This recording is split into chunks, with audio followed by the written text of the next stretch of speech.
Salut à tous et bienvenue dans ce 5e épisode de Procréativité. Aujourd'hui, j'ai la chance de recevoir Lucien Mène. Lucien est comédien mais également auteur et réalisateur et vous avez très certainement déjà vu son travail dans la série Bref ou encore dans de nombreux épisodes de Golden Moustache avec en particulier la série de vidéos sur le bureau des plaintes que personnellement j'adore.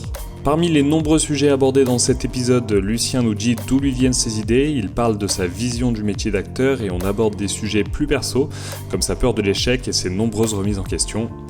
Cet épisode est un peu plus long que d'habitude, profitez-en pour me dire quelle longueur vous préférez et ça me permettra de m'ajuster pour les prochains. Juste avant de commencer, j'en profite pour vous remercier pour tous les messages positifs que vous avez laissés sur le dernier épisode. Vous êtes nombreux à avoir rejoint la chaîne, visiblement l'épisode avec Olivier Schmitt vous a plu. Si vous voulez m'aider à développer ce podcast, n'hésitez pas à vous abonner sur YouTube et à laisser un avis sur iTunes, c'est ce qui m'aide le plus. Sur ce, bonne écoute. Que je parle un petit peu pas trop fort parce que je pense que je vais pas parler trop fort. Tu vas parler comme ça ? Non, je fais partie de ces gens qui aiment pas parler fort. Ok, ouais. C'est parfait. Bah, tant que tu gardes le micro à cette distance-là, on est bon. J'ai l'habitude du stand-up. Ouais. Il y a longtemps. Mais justement, ça, j'ai vu sur The Boys Club, tu parlais que tu faisais du stand-up et j'ai rien trouvé sur... Parce que j'ai rangé. C'est vrai ? Ouais. Oh là là. J'avais un passage sur ma chaîne. C'était mon 3e passage sur scène, ever. Et donc c'était très maladroit. Mais au final, j'en ai pas honte non plus. C'est juste que, en fait, je trouvais que dans la cohérence d'une chaîne YouTube, ça marchait pas. Voilà. Mais ouais, j'ai fait du stand-up. En fait, c'était juste avant que j'arrive chez Golden. C'était l'année d'avant. Ok. Et j'ai fait pas longtemps, en fait. J'ai fait un an de stand-up. Et c'était trop bien, hein. C'était vraiment cool, mais c'est une écriture différente et qui prend du temps et il faut se motiver. Et moi, je suis un procrastinateur. C'est vrai ? Ouais. Par peur de l'échec. Ouais, c'est ça. Bon bah écoute, oui, tu sais quoi, on va commencer l'épisode tout de suite. C'était pas prévu, mais du coup c'est bien parti. C'est vrai, t'as peur de quoi? En fait, tu procrastines par peur d'être en dessous du niveau que tu voudrais avoir, je sais pas. En fait, je pense que je procrastine pour plusieurs raisons. Effectivement, il y a beaucoup de peur d'échec. Ça, c'est plutôt la procrastination de type se vendre et aller chercher des choses. Comme aller chercher un agent, je suis jamais vraiment allé chercher un agent parce que je l'ai fait 3 fois, j'ai envoyé 3 messages et 3 fois on m'a tège et donc c'est difficile à vivre. Ouais, bah ouais. Ça. Carrément.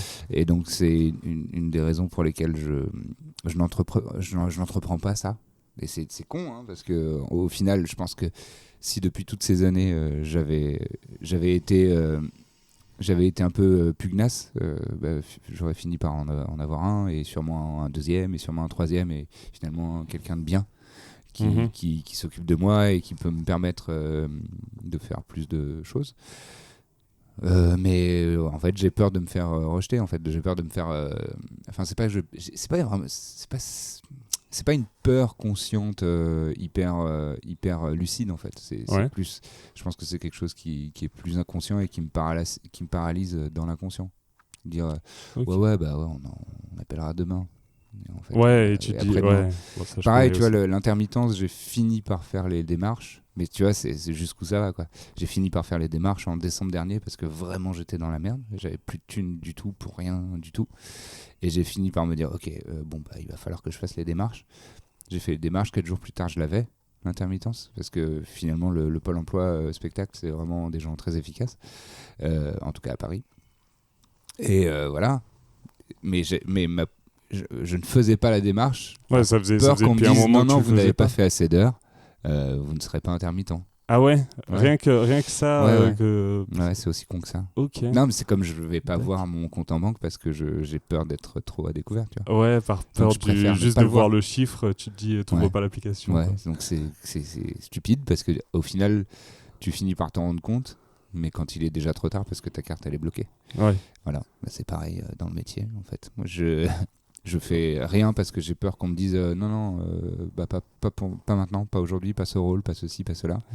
Okay. Et au final, ma carte métier je me rends compte que je suis vraiment à découvert de travail et les gens me voient travailler, les gens me voient me faire des choses quand je suis complètement oublié, quoi.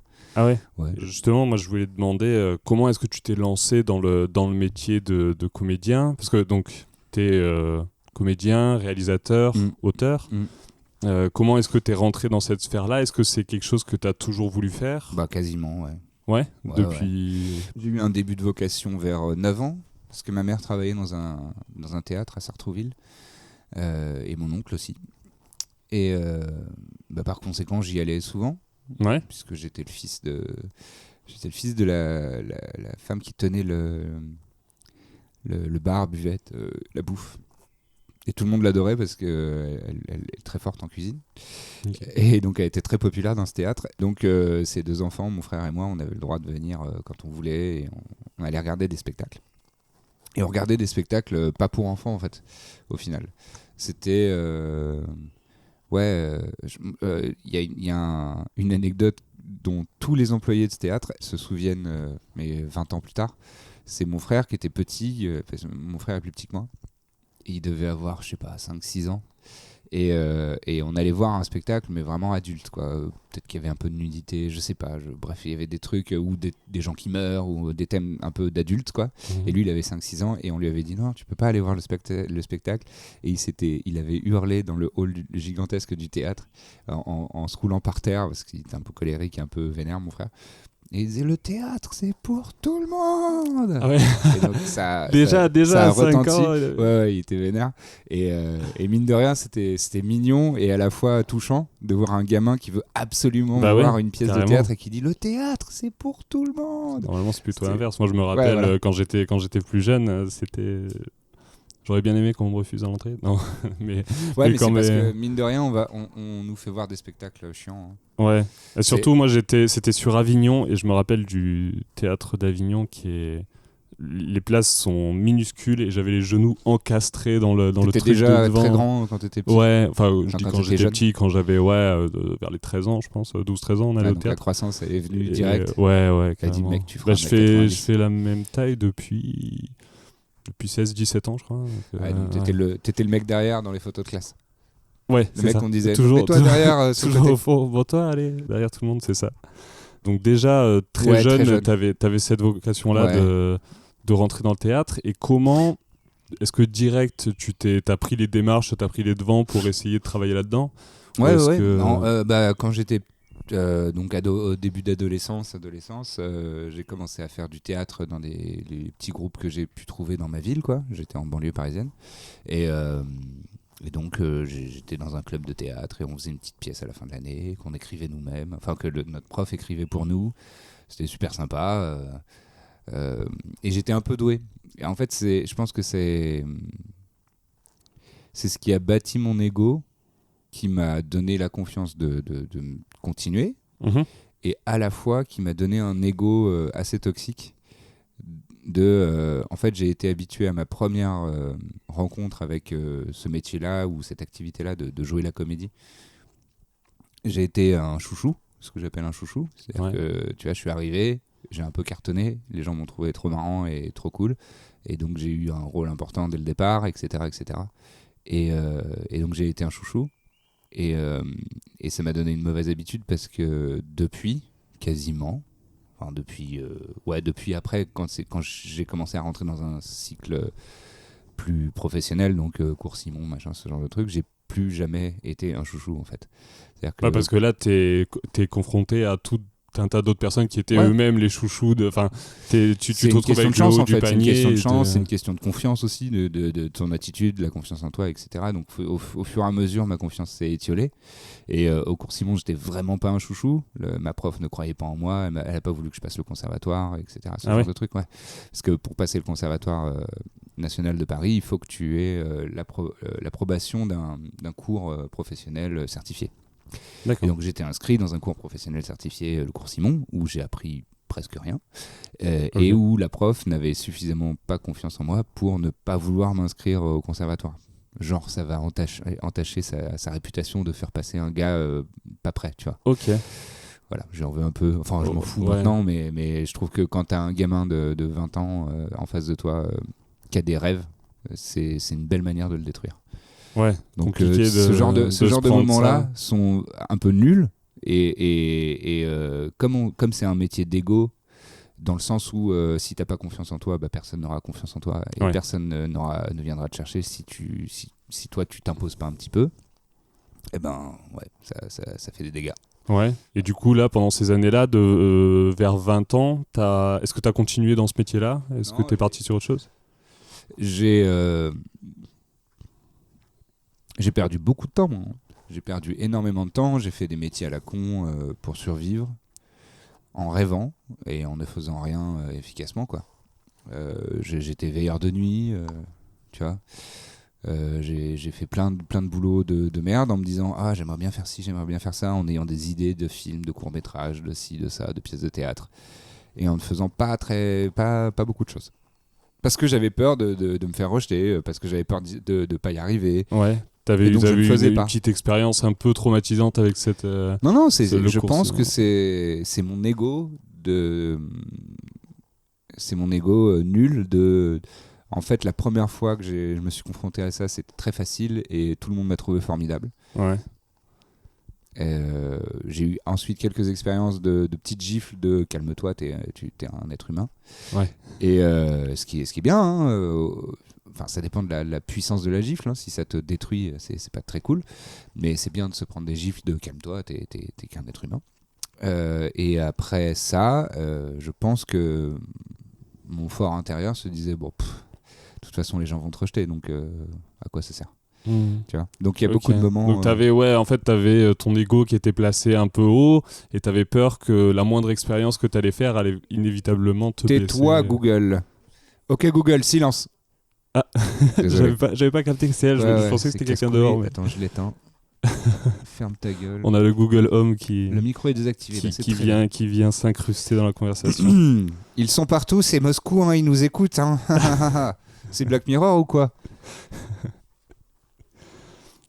Ouais, du coup, donc vers 20 ans, tu t'es mis à faire d'autres... Vingtaine, j'ai fait des métiers de payer, pour payer le loyer, quoi. Ouais. Et je regardais des films et j'étais là en train de bâtir un semblant de culture cinéma, donc c'était cool à la fois. Et en même temps, je regardais des films avec Brando et je me disais, waouh, c'est ça que je voudrais être, hein, quand même, un grand acteur comme ça. J'aimerais vraiment bien être aussi fort que lui, quoi. J'aimerais réussir à faire des choses aussi magnifiques et de jouer dans des si beaux films et faire des personnages si impressionnants, si touchants, avec une telle envergure et tout. Et là aussi, ça te nique ton ego, parce que ton ego, il te dit, il faut que tu sois Brando maintenant. Ouais. Et calmos. Je vais faire un court-métrage la semaine prochaine. Ouais. Bon, où j'ai pas de texte et c'est de l'impro, et tu vois. Donc, bon. Et ensuite, comment t'as réussi à raccrocher vers l'acting ? Alors, c'est dans un premier temps pour tout ce qui est faire son métier et l'artisanat du métier. Parce que c'est important de savoir le faire, parce que c'est un vrai métier, quoi. Et ça se fait pas comme ça. C'est beau d'avoir du talent, mais le talent, ça suffit pas, en fait. Ouais. Contrairement à ce que beaucoup de personnes pensent. Il doit y avoir des exceptions, hein, mais je pense que tous ceux et celles qu'on considère comme des grands acteurs et grandes actrices, c'est les gens qu'on t'a fait, quoi. Qu'on t'a fait méthodiquement. Moi, je trouve que c'est un boulot méthodique. C'est-à-dire que il faut savoir techniquement faire ton boulot, parce que tu peux pas que compter sur ce que tu es et tes émotions naturelles, en fait. Parce que si tu comptes que là-dessus, si t'es un jour sans, si t'es dans un jour sans, tu vois, un jour où tu te sens pas bien, un jour où t'as pas d'énergie et tout ça, tu vas être pourri, en fait. Ouais. Tandis que si tu apprends techniquement ton métier, le jour sans, tu vas savoir l'utiliser. Ouais, t'as une espèce de socle sur lequel te remettre, t'as une espèce de perche à laquelle te rattacher. Il y a ce socle technique, et dans ce socle technique, moi je parle de... en fait, c'est un prof qui s'appelle Jack Walser, qui est assez connu maintenant à Paris. C'est Yoda. Moi, je le surnomme Yoda parce qu'il est tout petit, il est américain, il est extrêmement vieux et ridé. On ne sait pas son âge parce qu'il ne veut pas le dire, parce qu'il est un peu coquet là-dessus. Et c'est un type formidable qui vient de New York. C'est vraiment le cliché du juif new-yorkais que tu peux t'imaginer, avec sa casquette New York Yankees toujours vissée sur la tête, les petites lunettes et les yeux plissés qui te regardent et qui est plein de névrose. Et tu vois, c'est vraiment un cliché ambulant, c'est un archétype ambulant. Mais putain, ce mec est incroyable, quoi. Il est vraiment très très fort. C'est-à-dire qu'il a une puissance technique incroyable et puis il va te faire sortir des choses formidables que tu soupçonnais même pas via vraiment une méthode très technique et c'est laborieux en fait, c'est très laborieux.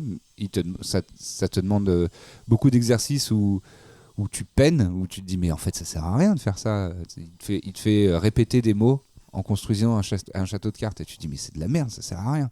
Sauf que au fur et à mesure du travail, tu te rends compte pourquoi tu fais ça et tu comprends que c'est la fondation pour, tu vois, le fait de faire un château de cartes, c'est pour que ton esprit soit occupé à quelque chose et que ce soit que tes émotions qui s'expriment quand tu parles. Il te met pas de texte pour pas que tu sois embrumé dans le texte et que tu te fasses des idées préconçues et que tu te fasses de la branlette intellectuelle sur le texte. Donc il te fait juste répéter des mots l'un l'autre et c'est pour t'apprendre tout simplement la base qui est de écouter ton partenaire et de parler vraiment à ton partenaire d'une manière vraie, organique, vivante et pas de dire un texte. Et donc c'est tout un tas d'exercices comme ça c'est qu'un exemple en fait. Mais au début tu arrives dans son cours et tu te dis putain mais c'est de la merde, j'apprends rien là. On fait des caplas aujourd'hui. Ouais voilà, on fait tu me demandes d'éplucher une pomme en répétant le mot que le mec vient de me dire. Tu vois, c'est vraiment que ça, c'est de l'écoute. Okay. C'est de la merde. Non, c'est pas de la merde parce que ça t'apprend à réagir comme un être humain véritable et organique et vivant et il dit toujours bon c'est en anglais mais c'est très facile à traduire en français, il dit don't act, react, donc ne joue pas, vis. Ne vis pas, réagis. La traduction littérale mais c'est ça en fait, c'est ne sois pas ne joue pas la comédie, vis les choses. Et c'est marrant, il y a pas longtemps dans Les Acteurs de Bertrand Blier, il y a une scène où Marielle, en fait tout le film, Marielle qui vient de mourir, fait une crise existentielle de en fait je suis pas un bon acteur. Et il dit mais les gens ne m'écoutent pas, ils ne me regardent pas, je suis transparent. Il se fait une crise d'ego d'acteur. C'est génial, c'est très drôle. Et il y a une scène où il est face à Piccoli et il dit il fait sa crise, machin, et Piccoli lui dit ouais, mais je t'entends, je t'écoute, voilà. Et il dit ça veut dire que peut-être je suis enfin devenu un bon acteur. Il dit ça. Il dit avant, quand j'étais jeune, je jouais, je faisais des effets de voix, je faisais ci, je faisais ça, mais j'étais mauvais, j'étais horrible, alors que maintenant je ne joue plus, je vis. Ah ouais. Et c'est ça. Okay. Pour moi, c'est ça l'essence. Et c'est plus finalement, est-ce que c'est qu'il faut que ton métier d'acteur soit, enfin ton jeu d'acteur soit plutôt basé sur l'inconscient que sur le conscient ? Est-ce que quand tu joues, il faut que tu évites d'être en mode penser que tu dois jouer, mais plus oui. C'est en 2 étapes pour moi. La première, c'est l'étape de préparation. Et dans cette étape de préparation, il faut être très conscient. C'est-à-dire qu'il faut faire les choix. Il faut analyser ton personnage, il faut comprendre ses ambitions, son but, ses motivations, ses traumatismes du passé. Il faut tout comprendre de ton personnage, il faut le connaître par cœur. Et donc ça, c'est très laborieux, c'est très conscient. Ça peut être considéré comme une étape intellectuelle. Mais après, une fois que tu as fait ce travail-là, et quand c'est le moment de rentrer sur scène ou de lancer l'action sur un plateau de ciné, là, il ne faut plus réfléchir à rien. Il ne faut plus que tu sois conscient de quoi que ce soit. Il faut juste que tu vives et que tu réagisses à ce qui est en train de se passer. Et tu as vraiment l'impression d'être sur le... Mais que tu crois vraiment à la situation, que tu sois vraiment impliqué dans la situation. C'est comme quand tu... En fait... C'est vraiment un cliché de cours de théâtre, mais je pense que c'est assez vrai quand même. C'est comme les enfants quand ils jouent aux aventures, quoi. C'est-à-dire que des gamins, quand ils sont assez jeunes et qui sont pas encore trop conditionnés par faut pas faire pitié, tu vois, cette idée de la société de attention à pas faire pitié.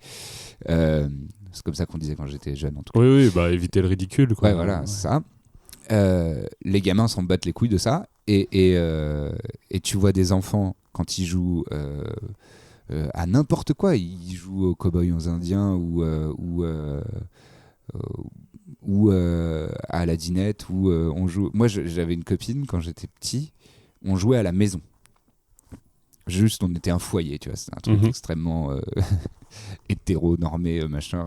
Donc, pas parole du travail. C'est elle qui faisait machin, la cuisine machin. et c'est toi qui... Je sais plus, mais bon, bref. Mais on y croyait à mort alors qu'on était dans un buisson. Et pour nous, ce buisson, c'était une maison. Et il y avait des pièces, et il y avait machin. Et et donc, les gamins, ils croient vraiment, en fait. Ils sont vraiment dans ce monde-là. Et ils mettent très vite des règles. Donc, c'est comme la première étape consciente dont je te parlais. C'était très vite, ils mettent des règles en disant on dirait que ton travail, c'était ça. Et on dirait que moi, j'étais ça. Et on dirait qu'en fait, tu avais un pouvoir pour ça. Et paf, la règle, elle est posée. Et à partir de là, ils y croient. Ouais, et tout le monde est dans son truc et personne se soucie de ce que vont se dire les gens qui regardent. Ils s'en foutent, ils jouent. Ouais. Ils jouent dans le sens le plus pur du terme. C'est-à-dire qu'ils croient au truc, ils sont dedans, ils sont à fond, et boum. Et du coup, ça, c'est la chose la plus importante dans le métier d'acteur, c'est le truc principal. Pour moi, ouais. En fait, De Niro disait le talent est dans les choix. C'est-à-dire que ton talent, ça se place dans ce que tu vas choisir de mettre dans ton personnage, dans ce que tu vas choisir d'utiliser dans ton histoire à toi, de ce que tu vas choisir comme un petit tic verbal ou j'en sais rien, quelque chose pour donner du corps à ton personnage, etc.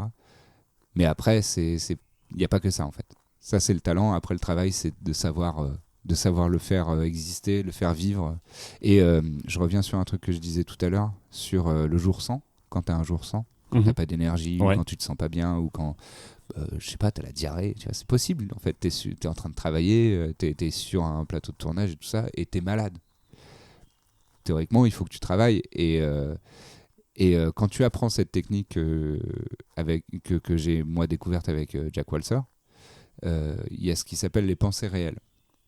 Et le principe des pensées réelles, c'est que ce qui va se passer dans toi, pendant que tu es en train de faire une situation imaginaire, donc tu es dans une situation imaginaire en train de jouer, entre guillemets, une situation imaginaire, il faut que tu sois capable d'utiliser tes pensées réelles. C'est-à-dire que tu es dans une situation, tu joues une scène d'engueulade avec quelqu'un dont tu te sépares, machin. Ouais. Et là, d'un seul coup, disons, t'as la gerbe.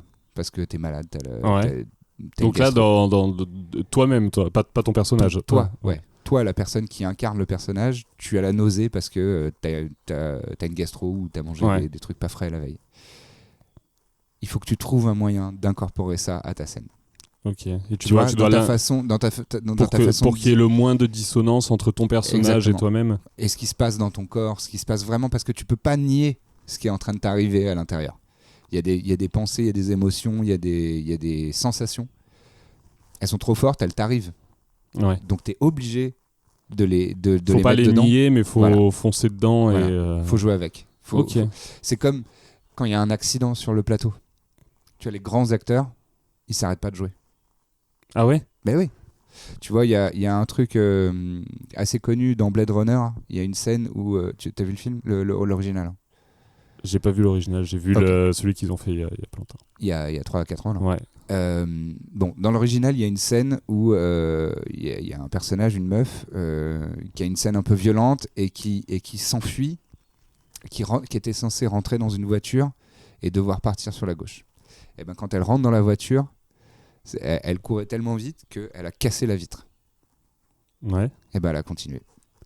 Ouais, et du coup, elle est pas sortie de son personnage. Elle a pas fait coupez, arrêtez, machin, je me suis fait mal. Non. Elle s'est niquée, elle s'est ouverte, et après elle se retourne et elle file. Ouais. Mais elle fait vivre le truc. Mais moi, j'avais vu pas mal de trucs comme ça d'improvisation d'acteurs, et où tu te dis, par exemple, je pense à un de mes acteurs préférés qui a joué le Joker dans Heath Ledger. Ouais, Heath Ledger. Ouais, le truc qui démarre pas. Ouais, voilà. Il appuie, il doit sortir de l'hôpital, il doit appuyer sur un détonateur pour faire exploser l'hôpital, sauf qu'il y a eu une couille, le truc a pas fonctionné, et tu le vois, il le martèle avec vraiment le. Est-ce qu'il sort du personnage à ce moment-là Non, c'est vraiment le Joker qui est complètement, je sais pas, hystérique et qui. Et ouais, j'avais vu, quand j'ai appris que ça c'était une intro, je me suis dit, mais c'est juste parfait, quoi. T'as l'impression que c'est. Et oui, et souvent, ces petits accidents-là, c'est les choses qui, quand bien même tu ne le sais pas en tant que spectateur, c'est ce qui va te marquer le plus. Parce que c'est ce qui est le plus vrai. Ouais. Le plus vrai, c'est pas Heath Ledger qui marche et qu'on précède avec la caméra. Parce que ça, il l'a préparé. C'est un tout petit peu artificiel, quand bien même Heath Ledger, c'est vraiment une bête d'acteur. Hein.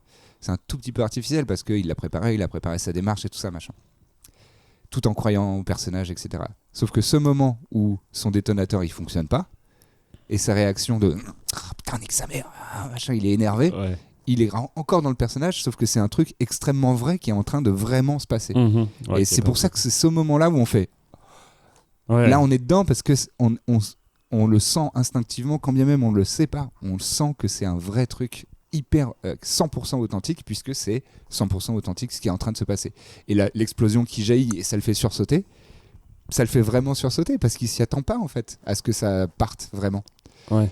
C'est les petits moments de génie de ce métier. C'est de la vraie vie qu'on est en train de voir. C'est un vrai truc dans une situation imaginaire écrite par un gars. C'est chambé. On parlait de Marielle tout à l'heure. Marielle faisait les choses en force. Il le disait dans le film des acteurs de Blier. Quand j'étais jeune, je jouais, je faisais des effets de voix, je faisais tout passer en force. Et ça, c'est l'école. En tout cas, mon expérience du cours Simon, c'est que ceux qui étaient les meilleurs, entre guillemets, là-bas, c'était que des gens qui passaient les choses en force, des émotions, des personnes qui étaient capables de pleurer comme ça, mais c'était des fausses larmes, tu vois, c'était que du... Mais c'était impressionnant, tu vois, c'est waouh, vous êtes fort. Mais c'est pas réel. C'était moins vécu du coup. Ouais. C'était pas parce que du coup c'était moins organique. Moi j'aime bien utiliser le mot organique parce que ça veut dire que ça sort de tes tripes, quoi. Ça sort de ton ventre, ça sort de qui tu es, de ta personne. Et c'est pas semblant. Tu fais pas semblant de... Il y a des gens qui font hyper bien semblant. Tu vois, Romain Duris, il fait hyper bien semblant. Ouais. C'est un tueur en faire semblant. Il est trop fort. Tu vois, dans De battre mon cœur s'est arrêté de Audiard, chambé. Il y a une scène à la fin, je ne dis pas ce qui se passe, mais il découvre quelque chose qui le détruit émotionnellement, et franchement, il fait hyper bien semblant d'être détruit émotionnellement. Sauf que tu mets Pacino là-dedans, tout le monde est en larmes. Moi, j'ai vu ce truc, j'ai dit, waouh, il est fort, Duris. C'est pas ça que tu es censé te dire, je trouve. Et je respecte beaucoup le travail de Duris. Mais c'est juste que cette scène-là, à la fin, quand il découvre ce truc et que c'est censé le retourner vraiment comme une crêpe émotionnellement, son personnage, c'est tout ce qu'on voit est super beau, super bien fait, super crédible même. Sauf que tu chiales pas. Putain, quand tu vois la fin du Parrain 3 et Pacino qui découvre sa gamine sur les marches de l'opéra, c'est un des plans les plus clichés du cinéma et pourtant, moi, ça me...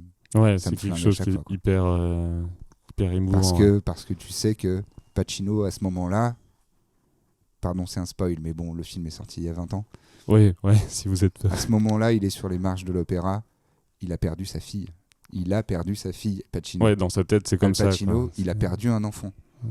Émotionnellement, dans ses tripes, dans son cœur, dans tout. Il est en train de... Il a le corps de son enfant mort dans les bras. Ouais. Et tu sais il l'a vraiment vécu. Parce que sinon, ça te met pas en larmes comme ça. Ouais, du coup, c'est la différence entre, comme tu dis, soit tu vas regarder la scène et tu vas dire « Oh, l'acteur est super bon voilà. », soit tu vas regarder la scène et tu vas vivre l'émotion. Voilà.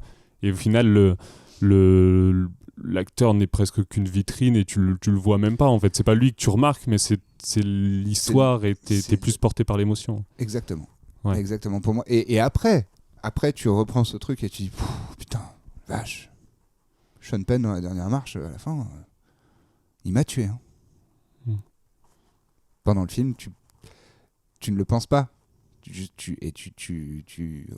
ressens le truc et ça touche directement à ton humanité, en fait, à ce qui fait que tu as une âme. Mais je me souviens aussi j'ai vu un autre exemple. Bon, alors là, tu as 2 grands acteurs, donc c'est vraiment génial. C'est le tournage de Raging Bull, je crois, entre De Niro et Joe Pesci. la fameuse scène de You Fuck My Wife, et donc Joe Pesci est hyper estomaqué que De Niro lui dise ça. Sauf que donc pendant le tournage, ils font la scène, c'est cool, mais De Niro trouve que ça pourrait aller plus loin. Ils sont tous les deux d'origine italienne, c'est important. Parce que c'est ça qui va jouer en fait. Donc, il fuck my wife. Non, qu'est-ce que tu dis, j'ai pas baisé ta femme et tout, machin. Bon. De Niro demande, est-ce qu'on peut en faire une de plus ? Ok, on en fait une de plus. Et là, au lieu de dire, you fuck my wife, il lui dit, you fuck my mom. Et donc, pour un Italien, baiser la mère de quelqu'un, c'est la pire chose, c'est ça, et de dire que porco dio, tu vois, c'est les deux trucs horribles pour quelqu'un d'origine italienne. C'est tu dis, t'as baisé ma mère, et là, Joe Pesci, il a la réaction qu'on voit dans le film. Ah ouais, ils ont mis la réaction de... Évidemment. Parce que Joe Pesci, il a réagi 10 fois. Il a son pote, parce qu'ils sont très potes, d'origine italienne comme lui, qui lui dit, t'as baisé ma mère ? Et là, c'est un truc... Il fait, quoi ? Mais comment tu peux dire ça ? Et comme Joe Pesci est aussi un grand acteur, il sait très bien que dans la scène, ce sera You Fuck My Wife. Donc il reprend le texte et tout ça. Mais sa réaction... Mais il sort pas du personnage et il reste dans il dit pas, mais attends Bob, tu t'es trompé de, tu t'es trompé de réplique. Tu t'es trompé de mots, c'est pas mère, c'est pas mère, c'est femme que tu dois dire. Ouais. Non, il a joué le truc. Voilà, t'as deux grands acteurs. Parce qu'il y en a un qui a l'idée de génie. Donc c'est De Niro qui dit le talent est dans les choix. C'est que là, il fait le choix de lui dire t'as baisé ma mère au lieu de dire t'as baisé ma femme. Choix génial parce qu'il sait que son pote il va réagir comme il faut. Et t'as aussi le grand acteur en face qui n'a pas la bonne réplique et qui joue quand même la réaction parce qu'il a compris instinctivement, immédiatement que c'est... Ouais, que ça continue de jouer. C'est ce qu'il lui fallait. Ouais. Il lui fallait que... Et c'est de la surprise. Et la surprise qu'on voit sur la gueule de Joe Pesci à ce moment-là, elle est authentique, elle est vraie. C'est celle de cette réplique-là. C'est génial. Okay. Moi, ça me donne des frissons. Tellement c'est du grand art. Ouais, c'est bien pensé, c'est super... ouais. Et pour un truc, une scène, elle est devenue mythique, cette scène. Elle est devenue... Mais pourquoi ? Je pense vraiment que cette scène, elle est devenue mythique, en partie parce que c'était vécu. Il y a ce moment de génie, là, parfait, pur. C'est du pur génie, c'est du chef-d'œuvre. C'est à ça que ça sert, l'art, en fait. Donc faut pas essayer de bien jouer une scène, mais faut juste essayer de la vivre comme si ça arrivait. Faut bien préparer, bien connaître ton personnage, bien connaître ses ambitions, ses motivations, tout bien préparer, ses relations, bien connaître ses relations. C'est quoi ma relation avec mon mec, avec ma meuf, avec mon père, ma mère. Ouais, connaître tout le background tout ça. Du personnage. Ça c'est très important et c'est très technique et c'est très laborieux. Mais après, il faut vivre, il faut laisser aller. Ok, vivre sur au le papier, maximum. C'est ce que j'essaye de faire, moi. Ouais. Après, moi, je suis dans des sketchs YouTube, donc on n'a pas le temps de... Tu vois. Ouais, t'as peut-être moins le temps que sur un film qui va sortir au cinéma de bosser ton personnage pendant plusieurs mois. Non, et puis surtout, ça sert à quoi ? On va dire 4 répliques et... Tu vois, ouais. Enfin, c'est un peu moins... Je travaille à chaque fois, mais on n'en voit pas grand-chose. Et c'est une petite frustration, tu sais, tu te dis... C'est pour ça que j'ai adoré Arel 3, parce qu'il y a plusieurs épisodes, c'est un peu plus long, ça prend le temps, et puis il y a moyen de voir une évolution de personnage un petit peu pendant la série, et mine de rien, les relations entre les persos, surtout entre Claire et Franck, tu vois, bah, on a une belle relation. Et mine de rien, avec Audrey, sur le tournage, c'était chambé, parce que... tout le monde s'est très très bien entendu, mais avec Audrey, tous les soirs en sortant de tournage, on rentrait à pied ensemble en fait. Du coup, t'as le temps depuis les studios jusqu'à... Elle habite pas très loin, Audrey. On allait à pied jusqu'à République, et après on prenait la 11 et on finissait. Elle descendait à sa station, moi je descendais à la mienne, et voilà. Ok, ouais, donc t'avais cette tous les complicité. soirs, on parlait 1h30, 2 heures, mais de nos lives. Mais je pense que ça a vraiment joué. Parce qu'on a une complicité dans cette série qui sort de ça aussi. C'est qu'on a appris à se connaître pendant cette série. Dans la vraie vie, finalement. Comme nos personnages apprennent à se connaître dans cette putain de pièce. Oui, parce qu'au final, c'est un peu la même chose. Donc pour ceux qui écoutent, qui savent pas de quoi on parle, la série Arel 3 de Y Penser, qu'il a sorti sur sa chaîne YouTube, Bruce. Ouais. Et oui, au final, les deux personnages donc, que vous jouez... Franck et Claire du coup, Ouais. sont enfermés dans une salle pendant Une durée on dit pas indéterminée. une durée assez longue, et du coup on comprend implicitement que du coup ils doivent un peu se connaître, ils ont eu un peu le temps de se raconter un peu Ouais. toutes leurs histoires, et du coup au final peut-être que le fait que vous l'ayez fait vous aussi inconsciemment dans la vraie vie, ça a peut-être apporté aussi au Bah, je personnage, pense. et ça a apporté de la cohérence Je pense. dans le truc. Ouais.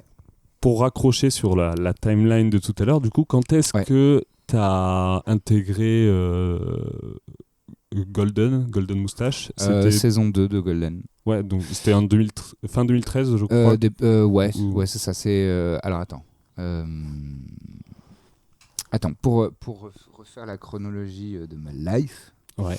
vers 2007-2008, je fais vachement je fais quelques courts-métrages, quelques pièces. Donc là, je recommence à faire des trucs un peu, c'est cool. Toujours uniquement en tant que comédien, là. Ouais. Sauf que les courts-métrages, je scénarisais aussi. Mais c'était on faisait pas de dialogue parce qu'on était un peu prétentieux, on voulait faire des trucs en anglais. Et parce que j'avais une ou deux partenaires qui étaient assez fortes en anglais, donc on faisait de l'impro en anglais. Et donc c'est un peu maladroit, c'est un peu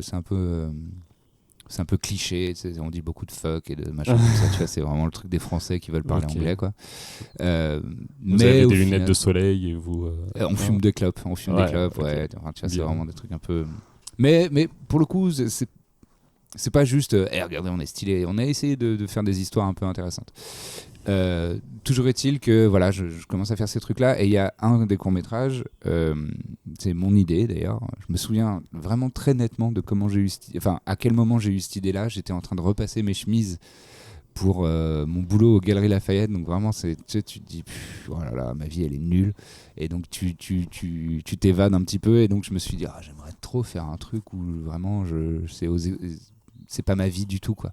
Et donc j'ai imaginé jouer le rôle d'un mec qui se travestit et se prostitue, donc pour survivre, et donc on a fait ça, et donc il y a ce court-métrage où je joue un gars qui j'ai les cheveux longs, je me suis décoloré en blond, en blond très clair, et je porte des sous-vêtements de femme et de la lingerie, etc. Et Bruno Navo-Muschio, le co-créateur de Bref, avec qui j'étais assez pote déjà à ce moment-là, on s'est rencontrés dans ces périodes-là. Ok, parce que là, donc, du coup, tu m'as dit 2009 ? Ouais, là c'est 2009-2010. À peu près dans ces eaux-là, ok. Ouais. Donc avant ton entrée sur Golden. Ouais. Oui, parce que tout est lié en fait, c'est pour ça que d'accord, ok. Et donc Bruno voit ça, il kiffe, il me dit putain mec, c'est badant ton court-métrage, mais bon, ouais, c'est cool. Voilà. Et 2010-2011, il crée Bref avec Kian. Et donc ils écrivent un rôle de gars flippant, trop propre sur lui, mais flippant, machin. Qui fait des entretiens. Et il a dit à Kian, attends, mais j'ai le mec parfait pour jouer le gars en porte-jartel, tu vas voir. Et donc il lui montre le court-métrage. Kian m'appelle après, il me dit putain, c'est badant, hein. Je fais ouais, je sais. Et il me dit mais ok, ça pourrait être cool. Et donc c'est comme ça que je me retrouve dans Bref à faire le gars trop propre sur lui. C'est dans Bref, j'ai passé un entretien d'embauche, je crois. Ouais. C'est le 4. Cet épisode, je l'ai vu il n'y a pas très longtemps. Ouais. C'est vrai. Et après... c'est marrant, il y a des gens qui me reconnaissent plus de Bref que de tout le reste. C'est vrai ? Encore maintenant. Alors que dans Bref, t'es apparu dans 2 épisodes ? Non, dans 4, mais très brièvement. Il y a celui-là. Ensuite, moi, celui qui m'a choqué, c'est celui où tu lèches la barre de métro. Voilà, il y a la barre de métro. Et il y en a un qui s'appelle Bref, j'ai fait ce rêve, où il se passe beaucoup de choses, mais y compris moi, dans l'ascenseur avec lui, il essaye de me buter avec plein d'armes différentes, et il n'y arrive pas parce que je suis comme un Terminator et je suis toujours en porte-jartel. Après, il est dans le supermarché, il voit la tête de Mia, il voit toutes les meufs. Et après elle disparaît, il y a Kairon, ensuite elle disparaît, et au fond il y a moi en train de faire en porte-jartel, en train de faire mon shopping dans les rayons du supermarché. Bref, il y a des petites apparitions comme ça dans cet épisode là. Il y a donc le métro, et le tout dernier épisode aussi, celui dans le parc, où il y a que des gens on suit tout un tas de personnes différentes. Tu suis la vie de plein de personnes. Voilà. Et donc je suis le gars un peu énervé dans le parc. Bon bref. D'accord. Donc voilà, ces petites apparitions dans Bref. Cool. Chambé, je rencontre plein de gens que j'adore et que j'admire à ce moment-là. Tu vois, et des gens qui sont depuis devenus des vrais potes, quoi. Tu vois, genre Dedo, Yacine, Navo, j'étais vraiment déjà très pote avec lui. Adrien Méniel, c'est la première fois que je le rencontre, c'est sur ce jour de... Justement, le dernier épisode de Bref, c'est la première fois que je le vois. Ok. Et donc, c'est que des gens que je suis, que j'admire, que je trouve super marrants, super talentueux. Et donc, c'est là que je les rencontre. Et donc, 1 an et demi après, plus tard, le directeur d'écriture de Golden Moustache, qui s'appelle Vladimir Rodionov, a un projet qui l'empêche de continuer à faire Golden pendant le premier trimestre, donc les 4 premiers mois de l'année de la saison 2 de Golden. Ouais. Et donc, ils appellent Navo pour le remplacer, pour faire l'intérim. Et Navo arrive en disant « Ouais, mais moi, je connais des gars, ce serait vraiment cool qui rentrent dans le crew. » Et donc là, il fait rentrer Greg Romano et moi. Ok. Voilà. Et donc, c'est comme ça et donc c'est là les débuts, les débuts chez Golden. Voilà. Du coup, qu'est-ce que ça t'a apporté, toi, que ça soit en positif ou en négatif, de rentrer dans un collectif comme ça où tu as beaucoup de personnes assez talentueuses C'est beaucoup de positif parce que, en vrai, je suis 1000 fois mieux aujourd'hui que j'étais il y a 4 ans. Ou 5 ans, ou tu vois, avant Golden, parce que avant Golden, je faisais des trucs et ça allait, et c'était, tu vois, mais je galérais quand même vachement plus. Ouais. Et entre-temps, j'ai quand même fait beaucoup de choses très excitantes, très, très cool. Tu vas faire du sketch, moi, c'était un rêve depuis que j'étais petit. Tu vois, moi, j'ai grandi vraiment. C'est encore une fois une phrase un peu cliché, mais j'ai grandi avec les inconnus, avec les nuls, avec... un peu plus tard avec Monty Python, avec tu vois, Meaning of Life, c'est un film à sketch, je l'ai regardé 10 milliards de fois, des Monty Python, c'est ce genre de trucs qui me faisait rêver quand j'étais petit, quoi, ou quand j'étais jeune. Et là, j'ai pu faire j'ai pas fait pareil, puisque je me compare pas, mais c'est chambé, quoi, de faire des sketchs, d'avoir des idées débiles, et de dire, ah, venez, j'ai une idée comme ça, et les gens disent, ok, vas-y, go, on travaille ensemble. De bosser aussi en groupe, parce que les 3 premières saisons, donc saison 2 à 5, on était vraiment un crew, quoi. C'est-à-dire qu'on se voyait tout le temps et on bossait toutes les semaines ensemble, et les uns sur les sketchs des autres, etc. Donc il y avait cet aspect un peu troupe qui était chambé, franchement. Et en plus, honnêtement, c'est pas du tout un truc de langue de bois. J'aime beaucoup et je respecte énormément le travail de tous, quoi. Tous et toutes. Ouais, vraiment. Et t'as peut-être un esprit assez positif qui règne dans tout. Oui. Et en fait, c'est très bon pour l'ego, ces moments-là, surtout dans l'écriture. Parce que Golden avait déjà sa réputation, parce qu'il y avait eu la première saison avec Suricat et tout le monde qui est là. Ça avait bien marché dès le début. Ouais. Ah ouais, déjà en fin 2012, ça commençait à... Ah mais c'était plus que bien marché, puisque tout le monde disait ok, l'avenir c'est ces gars-là, quoi. Ouais. Bon, tu as la pression quand t'arrives juste d'après. Alors moi je suis plus calmos. Donc ça te calme un peu déjà, parce que je dirais la première année de toute l'équipe là de la saison 2, donc tout ce qui est Méniel, Éléonore, Hakim, Valentin, moi, tous ces gens-là, on a passé 1 an à voir dans les commentaires, ils reviennent quand Suricat, quoi. Peu importe le sketch qu'on faisait, vraiment, oh putain, c'est pourri par rapport à Suricat. Enfin, vraiment, les gens voulaient absolument. Moi, j'ai eu un commentaire qui m'a vraiment fait rire. C'était sur un sketch qui s'appelle Sur la joue. Donc c'est vraiment un sketch débile. Avec Hakim Omiri. Ouais. C'est un sketch que moi je définis comme un Family Guy. Tu vois, dans Family Guy, il y a beaucoup ces gags-là il y a un gag et on va l'exagérer, partir en couille et monter en pression et en rythme, etc.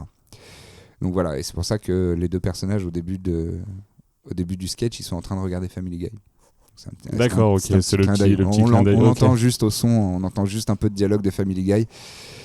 Personne ne l'a grillé, mais bon, voilà, je le dis maintenant. Donc c'était un gag Family Guy et c'est débile, tu vois. Et bon, c'est pas mon sketch qui marche le mieux parce que les gens disent c'est prévisible, enfin ils accrochent pas quoi. Après c'est pas des gags très efficaces j'ai l'impression en général quoi. Ouais. Bref, toujours est-il que j'ai eu un commentaire trop marrant sur ce sketch qui était ouais bof, ça aurait été les Suricates, ça aurait été mieux. Ah ouais. Ça veut dire sous-entendu le même sketch, la même blague, juste le même gag. Juste, vous mettez les têtes de Raph Descraques et Julien Josselin. Et ça marche. Bah, ta race, en fait. C'est juste okay. C'est un genre de délit de sale gueule. Tu dis, bah, franchement. Ouais. Et en plus, c'est pas un sketch où il y a du jeu, quoi. C'est juste, on est en train de se taper dessus. Enfin, je tape sur Hakim. Et Hakim, à la fin, il fait, ah, t'es un vrai pote. Enfin, il n'y a pas un jeu incroyable. Donc, c'est pas genre, on a mal joué la situation. Non, c'est juste. Bah, j'aime mieux leur gueule à eux, tu vois. Okay. Bon, okay. Ouais, bah, il y a toujours, je pense qu'il y a toujours, bah, dans un peu tout ce qui se passe, c'est toujours le premier film, quand tu as une suite de 3 films, souvent on a l'espèce d'aspect nostalgique, et puis tu bases ta référence sur la première expérience, et après, peut-être que vous avez essayé de faire un truc qui était un peu différent, et forcément, mais surtout que sur YouTube, vu qu'il y a une audience qui est assez large, tu as forcément des gens, quand tu fais quelque chose de différent de ce qui a déjà été fait, tu as forcément derrière quelqu'un qui sera pas content et qui te gênera pas. C'est le royaume du c'était mieux avant. Hein. Ouais. Quoi que tu fasses, quand tu arrives, les gens vont te tracher parce qu'ils te connaissent pas.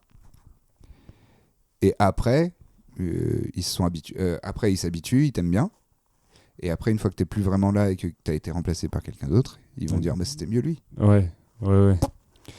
Mais c'est pour tout le monde pareil. Hein. C'est rassurant. C'est-à-dire que bon, Suricates, c'est un contre-exemple parce que eux, ils ont fait leur premier sketch, ça a cartonné direct. Donc je pense qu'ils ont eu énormément de chance et de talent, hein. Ils sont très forts. Et moi, justement, l'année où j'étais pas encore chez Golden et je regardais leur sketch, je faisais putain, c'est chambé ce qu'ils font, j'aimerais trop faire ça. L'année d'après, grâce à Navo, je fais ça. Chambé. Tu vois, donc quand même que des trucs positifs dans cette expérience-là. Mais donc Suricates, ça leur est pas arrivé, mais tout le monde, vraiment tout le monde pareil. Nous, on en a chié quand on est arrivé. On attend Suricates, c'était mieux avant, machin. Une fois que nous, ce que j'appelle moi ma génération Golden, donc Méniel et compagnie, on n'était plus là, ou plus beaucoup là. On voyait les commentaires sur les vidéos de nos potes qui nous font marrer, qu'on aime bien. Et on voyait les commentaires de putain, quand est-ce qu'il revient Méniel ? Parce que je préfère les vidéos de Lucien, je préfère les vidéos de Valentin. Ouais, et ça, quand t'arrives du coup dans un collectif comme ça doit être compliqué. Est-ce que t'as eu des phases de doute, des phases un peu compliquées où tu te remets en question ? Oui, forcément. Ouais. Forcément, en fait, il y a toujours ces moments-là en fait, où, encore une fois, t'arrives dans un truc comme Golden, tu te dis ok, les gens vont m'adorer. Enfin, les gens vont adhérer. Ouais. Parce que moi, je suis validé par les gens de Golden. Les gens Golden disent ok, ton sketch il est marrant, go. On le tourne, on se marre sur le tournage, ta. Et nous, on finit le sketch, on est trop content. On dit il est drôle. On le met. Et non, mais en vrai, j'ai pas eu beaucoup de gros échecs. Donc, oui, Golden. Parce que là, je regardais un peu toutes les. Il y en a aucune qui a été vraiment clashée. En fait, il y en a une, mais elle est même pas sortie sur YouTube. En fait, à l'époque, chez Golden, on sortait... C'était sur Dailymotion ? Non, on sortait sur le site de Golden. La veille, le sketch. Et le lendemain, on le sortait sur YouTube. C'était le site le jeudi et le vendredi, la vidéo sur le YouTube de Golden. Et j'ai une vidéo qui s'intitule Rockstar du quotidien, je crois. Oui, c'est ça. Où c'était pas assez poussé, en vrai elle est pas ouf du tout cette vidéo, donc c'est pas grave, mais c'était un peu dur, tu vois, sur le moment. C'est Vlad qui était revenu entre temps, qui m'a dit on va pas la sortir sur YouTube. En plus, la semaine d'avant, il y avait une vidéo qui avait pas bien marché, qui avait eu beaucoup de pouces rouges, voilà, et donc il disait ça va être chaud quand même de faire 2 d'affilée, parce que là on s'expose, ça va pas être bien reçu, machin. Donc là, tu manges un peu une gifle, mais en même temps, ça va. C'était pas... Sur le moment, c'était dur. Et j'étais triste et ça m'a fait de la peine. Mais en vrai, au final, c'était mieux. Il avait raison, Vlad. Comme souvent. Hein. Vladimir Odionov, c'est beaucoup un mec qui a raison. Et quand tu te prends cette petite gifle comme ça, derrière, qu'est-ce que tu fais? Tu pars direct sur écrire un nouveau sketch ou J'avais déjà écrit un autre sketch que j'avais très hâte de faire. C'était le décodeur. Ah oui, d'ailleurs, moi, le décodeur que j'ai vraiment adoré. C'est celui La chute est vraiment...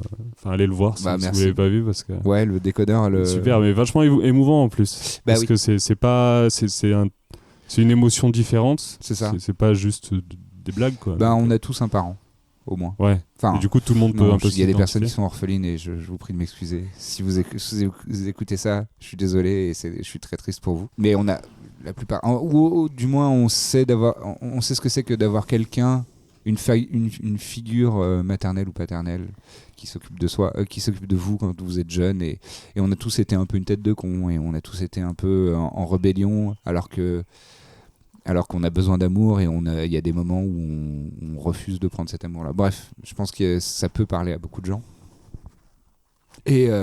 Et en fait, je me souviens très bien, justement, que je me fais tège rockstar du quotidien du YouTube de Golden par Vlad qui me dit non, ça va pas marcher. Et je suis là, je suis super vénère, je suis triste et tout ça. Et il m'appelle, il me dit ouais, je suis désolé, mais vraiment là, ça va être dur et tout ça. Mais faut pas que tu lâches, etc. Il était vraiment adorable et très gentil. Je dis ok. Et en fait, très rapidement, dans la même conversation, je lui dis tu sais quoi. Je vais être à fond sur le décodeur là, j'ai hâte de le tourner, ça va être cool et j'ai envie de le réal, j'ai envie de faire ci. C'est le premier sketch que j'ai vraiment réalisé sur Golden. Et il m'a dit ouais vas-y, on va le bosser à fond, il est trop bien, le texte est charmé et tout le monde était à fond.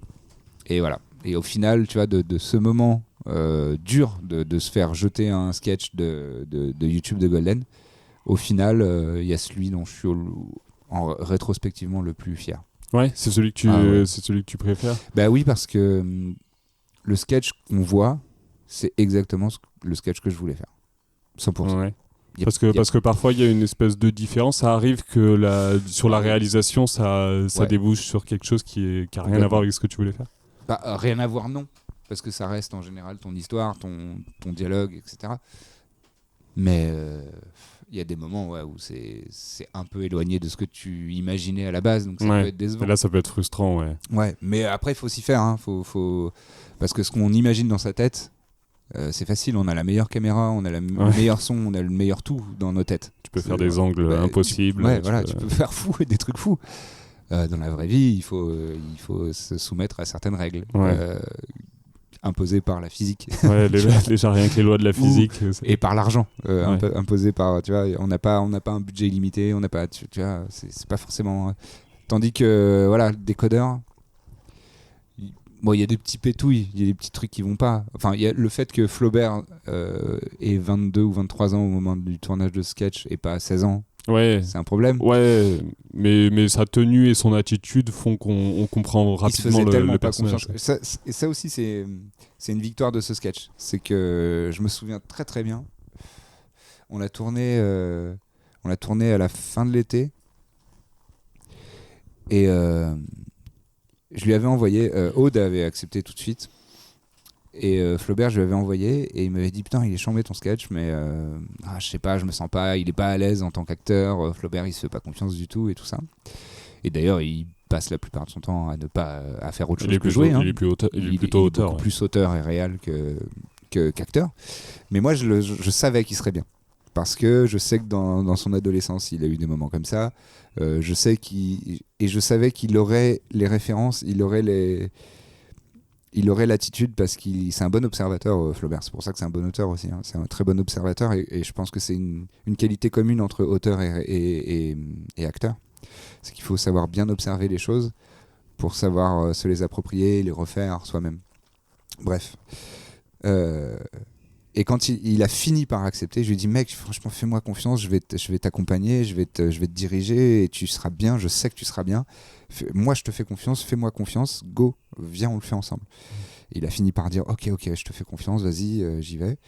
Et donc il vient, il était pas à l'aise et tout. Mais en vrai, le matin, on a discuté ensemble 10 minutes du rôle et de comment on l'abordait et tout ça. Et il m'a dit un truc que je vais pas dire, mais il m'a dit un truc et je savais qu'il avait compris. Je lui ai dit mec, c'est complètement ça, go. festif. Et c'est ce qu'il a fait, et moi je le trouve chambé, Flaubert, dans ce...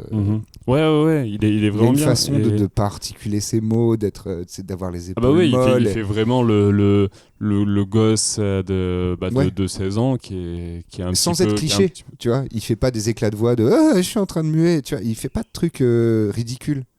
C'est juste, ça reste on y croit, en fait. Sobre, mais... Quand bien même, effectivement, il a 50 plus que le personnage. Que le personnage qui au moment où il le joue. Ouais. Mais on s'en fout, on est sur Internet, tu vois, c'est un sketch. Ouais. Mais c'est devenu un running gag maintenant. Flaubert, dans les floodcasts, à chaque fois qu'il dit... quand il veut parler de la production qui est un peu à la Zub sur le web, il dit ça. Il dit, sinon on me rase pour jouer un adolescent.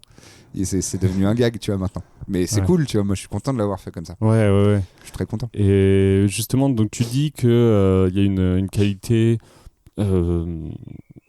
commune aux auteurs et comédiens, et je voulais savoir justement, on voit que chez Golden il y a beaucoup de acteurs, comédiens, auteurs, scénaristes, réalisateurs. Comment ça se fait? Est-ce que c'est par manque de moyens, des choses qui se font sur le web? Comment ça se fait qu'il y a autant de personnes qui ont finalement énormément de facettes du même, qui n'est pas le même métier, quoi, qui font différents, comme toi, quand tu es à la fois scénariste, comédien, alors qu'à la base c'est des choses assez différentes. Qu'est-ce qui fait que beaucoup de personnes font ça? Il y a Internet. C'est principalement... j'ai l'impression... Après, c'est une tradition française, les auteurs réalisateurs, avec la nouvelle vague et tout ça.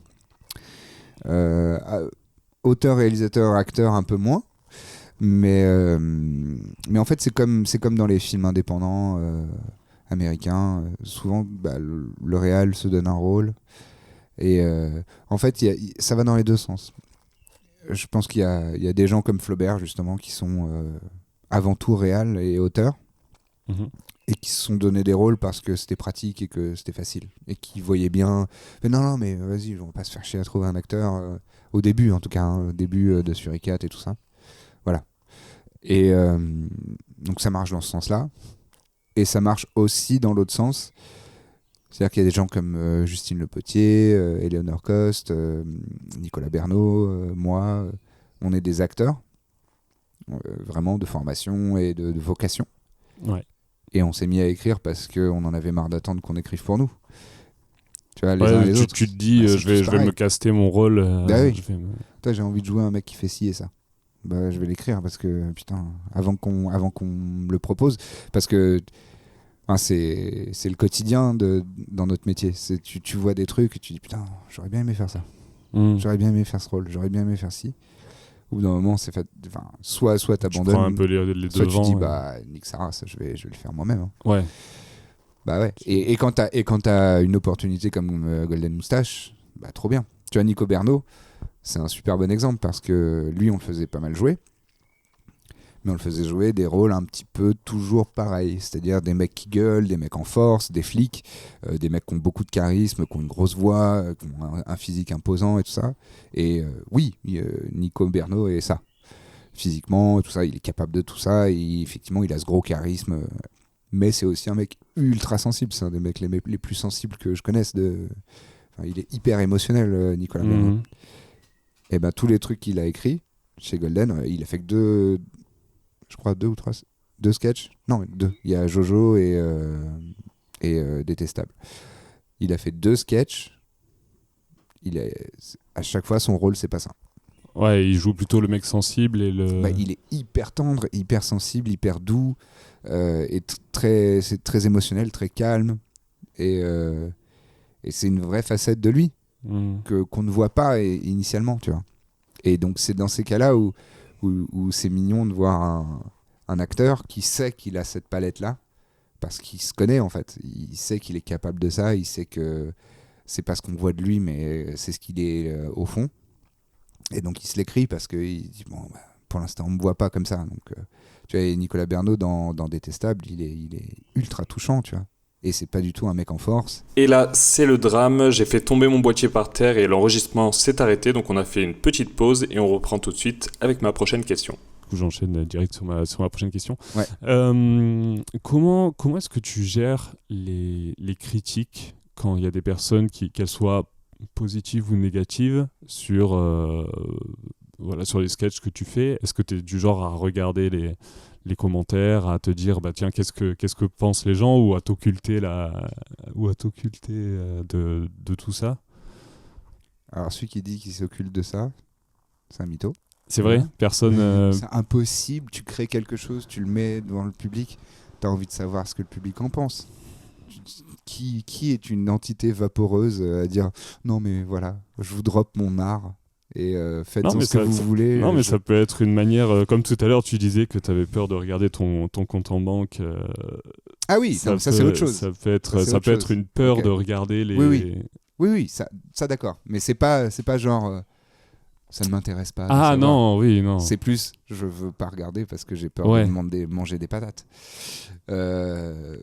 Non, moi je regarde. Après, c'est différent si je sors un truc chez Golden et si je sors un truc chez moi. Là, j'ai fait. Oui, parce que t'as ouvert, donc du coup, c'est en octobre de cette année, octobre 2017. Octobre 2017, ouais. Que tu as lancé ta propre chaîne YouTube sur laquelle tu mets tes. Voilà. Sur laquelle je fais mes sketchs à moi maintenant, mes vidéos à moi tout seul. Abonnez-vous, s'il vous plaît. Soyez sympa. Déjà 100 000 sur la chaîne. Un peu plus de 100 000, ouais. Pas grand chose, mais oui, je suis content. Mais j'aimerais être beaucoup plus productif là-dessus, mais j'ai du mal et je me fous la pression. Bon, bref, c'est un cercle vicieux très chiant, mais bon, au moins je suis content que ça existe et d'arriver à faire quelques sketchs de temps en temps. C'est cool. Mais quand je sors quelque chose chez Golden, il y a tellement d'abonnés, il y a tellement de commentaires que je regarde pendant les 3-4 premières heures de sortie pour voir la tendance. Pour voir si les gens trouvent ça cool et si c'est positif et si les gens ont trouvé ça marrant et ont adhéré au truc. Et voilà. Et en général, comme je suis un des anciens maintenant de Golden, les gens sont très gentils avec moi. Ils disent enfin le vrai Golden, ce qui n'a aucun sens, mais bon voilà. Mais c'est très gentil, tu vois. Les gens sont hyper sympas avec moi et ils sont plutôt cool et en plus les bureaux. Maintenant, je fais quasiment plus que des bureaux des plaintes chez Golden Moustache, donc c'est un format qui fonctionne bien et que les gens aiment bien. Donc, c'est un format que les gens adorent. Ouais, voilà. Donc c'est très agréable. C'est comme un massage, tu vois.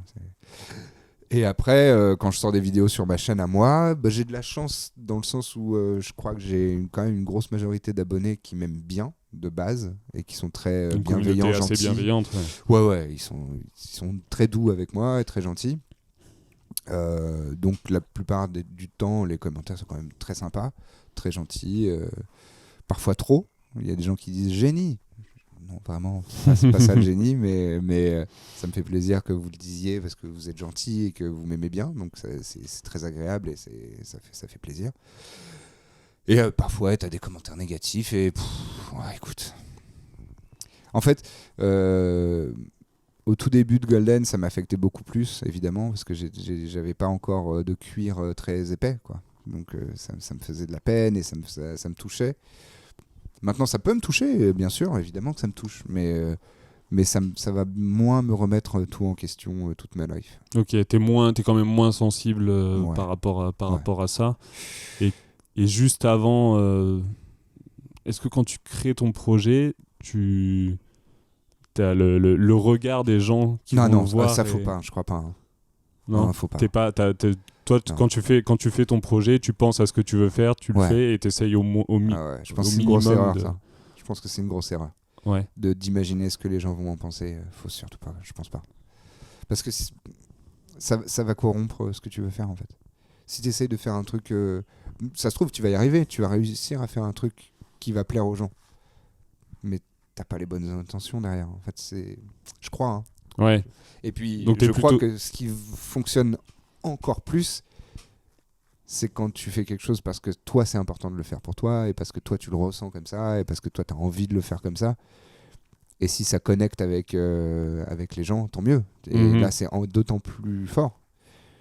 Si tu fais un truc je crois que c'est une mauvaise raison d'essayer de faire un truc qui va plaire aux gens, absolument. Ouais. Ça me fait penser à une interview d'Alexandre Astier que j'avais écouté et où il disait faut pas faire ce que le public attend de toi, faut faire ce que tu as à faire en fait. Et c'est un peu... Faut faire un peu ce que le public attend de toi dans le sens où faut considérer que tu es dans le public en fait. Moi, c'est un peu comme ça que j'essaye de fonctionner. C'est que j'essaye de faire des choses que moi j'ai envie de voir. Comme si j'étais le public. Ok, ouais.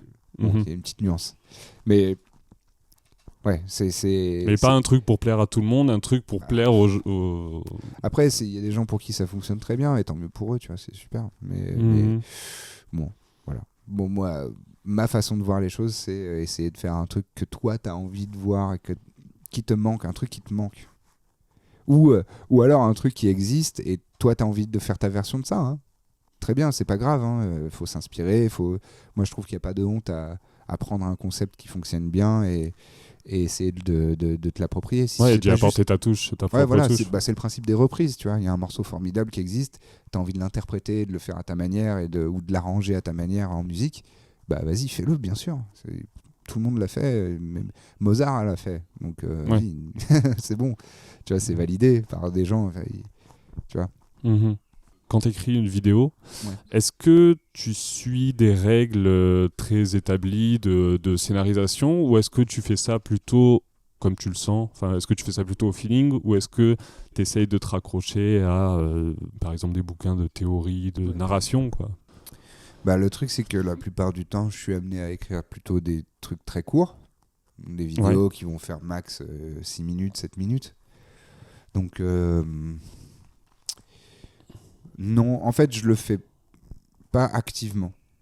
Mais je me suis rendu compte récemment, en fait, depuis que j'ai ouvert ma chaîne, à peu près, que mais je me suis naturellement mis à faire quelque chose qui est plutôt recommandé. Et donc je suis content, c'est bien. En fait, je pense que j'ai profité d'avoir bossé avec beaucoup de gens très talentueux et qui connaissent vraiment bien le métier chez Golden ou autre. Je me mets à faire des foreshadows. Donc foreshadow, c'est quand tu établis quelque chose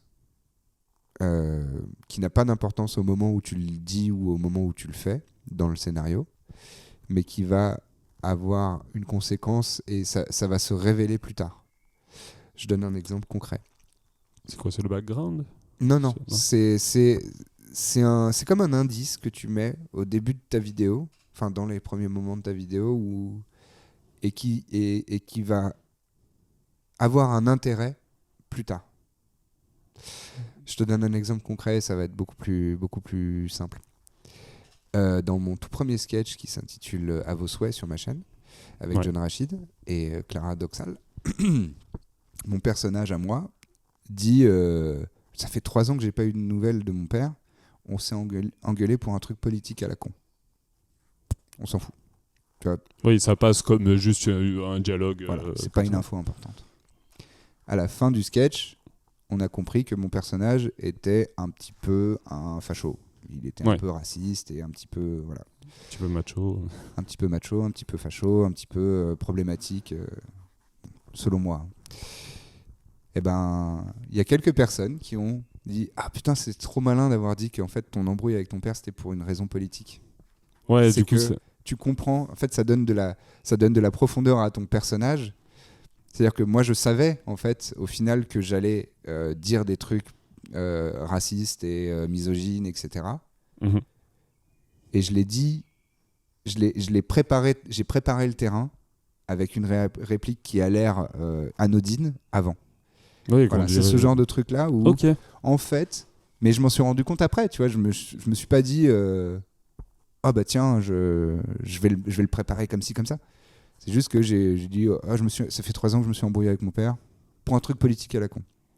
Après, instinctivement, pas instinctivement mais inconsciemment, je savais que mon personnage allait dire des trucs politiquement bof. Ouais.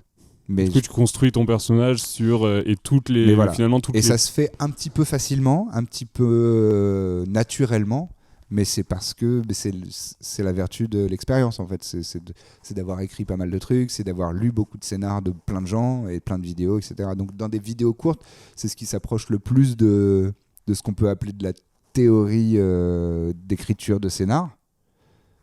Mais je le fais pas activement. Après, j'ai hâte moi de potentiellement travailler sur des projets plus longs, un long métrage ou une série ou ce genre de choses, où là je pourrais appliquer de la vraie technique, où là il faudra que je travaille un petit peu plus laborieusement, un petit peu plus de manière un peu plus studieuse de les actes, comment ça fonctionne. Oui, parce que là tu dois vraiment construire etc. une histoire, quoi, et construire. Mais ça c'est passionnant, et je sais que Flaubert il est à fond là-dedans en ce moment parce qu'il a plein de projets un peu plus longs là.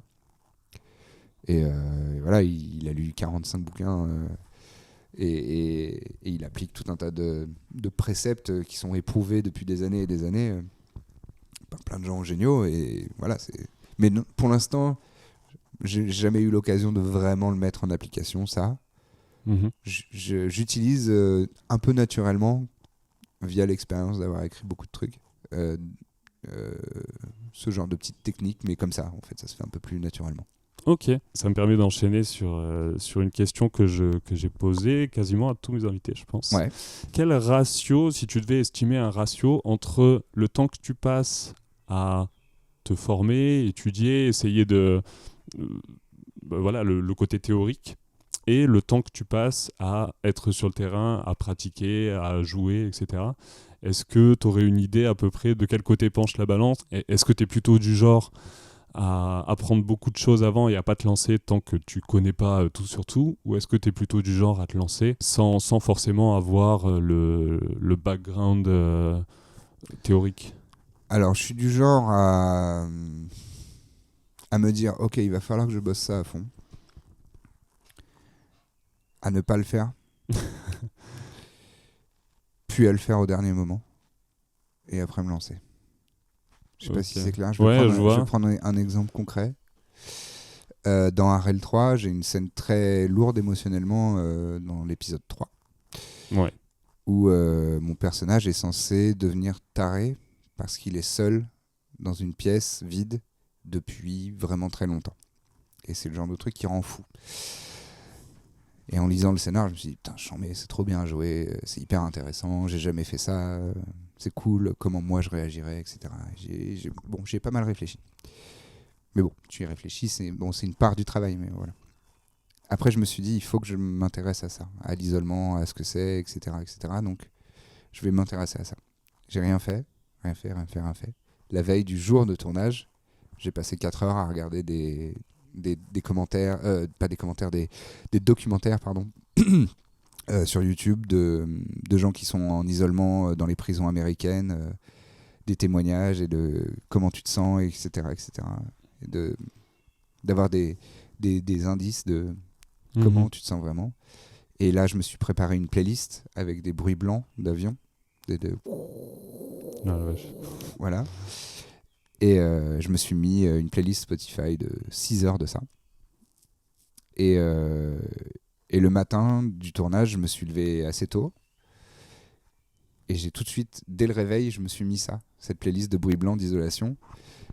Et hyper fort dans un casque le plus hermétique possible pendant tout le trajet. J'ai essayé d'avoir aucun contact physique ou visuel avec aucun être humain pendant toute la matinée. Jusqu'à ce que... Et j'ai demandé à l'équipe, j'ai dit s'il vous plaît ne me parlez pas, s'il vous plaît laissez-moi dans mon coin et interagissez le moins possible avec moi pour cette scène. Voilà.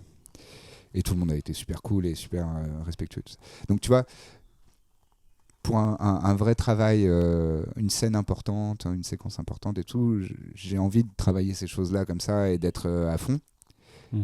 Mais je suis un dernière minute man, tu vois. Ouais. Je le fais la veille. C'est con parce que je pense que j'aurais pu être encore plus loin, encore plus fort, encore mieux, aller plus en profondeur encore si j'avais travaillé un peu plus en avance. Voilà, et je fais beaucoup ça. Cette technique-là de te mettre dans les conditions de ton personnage, finalement, c'est quelque chose que tu trouves important, de réussir à t'immerger. Ça me fait penser, tout à l'heure on parlait de Heath Ledger, qui s'est enfermé dans une pièce avec il a vraiment essayé de recréer l'atmosphère dans laquelle pourrait évoluer le Joker et il s'est imprégné du personnage comme ça, quoi. Ouais. Et ça, du coup, c'est quelque chose que tu ressens après sur le tournage. T'as vraiment... Est-ce que parfois tu as des problèmes de personnalité ? Non. Sais pas, Non, parce après sortir d'un état émotionnel quand c'est assez profond, ça prend un petit temps quand même. Ça, je pense que c'est normal. Mais j'ai encore jamais fait l'amalgame entre un personnage et moi. Mais ça, je pense que c'est des trucs qui peuvent arriver dans un cadre, dans un contexte beaucoup plus long. En fait. Oui, Ledger, il a travaillé longtemps quand même pour quand pour tu son bosses Joker. plusieurs mois sur ton personnage. Ouais, voilà, il y a eu plusieurs semaines de tournage, j'imagine, voire des mois, et il a travaillé plusieurs mois avant pour préparer son perso justement. Et il s'est mis dans des conditions et tout ça. Tu sais, c'est ces fameuses histoires d'acteurs qui vont s'enfermer dans un asile, tu vois, pendant X semaines parce qu'ils ont besoin de comprendre et de se ressentir vraiment comment ça fait, etc. Mais je pense que ça donne des résultats beaucoup plus efficaces. Après, on peut ne pas fonctionner comme ça, hein, je crois. Mais moi, je crois pas mal à ça. Bon, après, évidemment, quand je fais des vidéos, tu fais une vidéo sur YouTube, un sketch de 5 minutes. Et puis en plus, surtout si t'as tu joues qu'une pas des semaine choses pour le émotionnelles préparer, incroyables à faire. Tu vois, tu joues juste un gars qui s'énerve un peu. Bon, c'est pas grave, tu vois. Enfin, c'est pas que c'est pas grave. T'as pas besoin de partir pendant 3 mois en exil. Ouais, ce serait vraiment un peu ridicule de se mettre.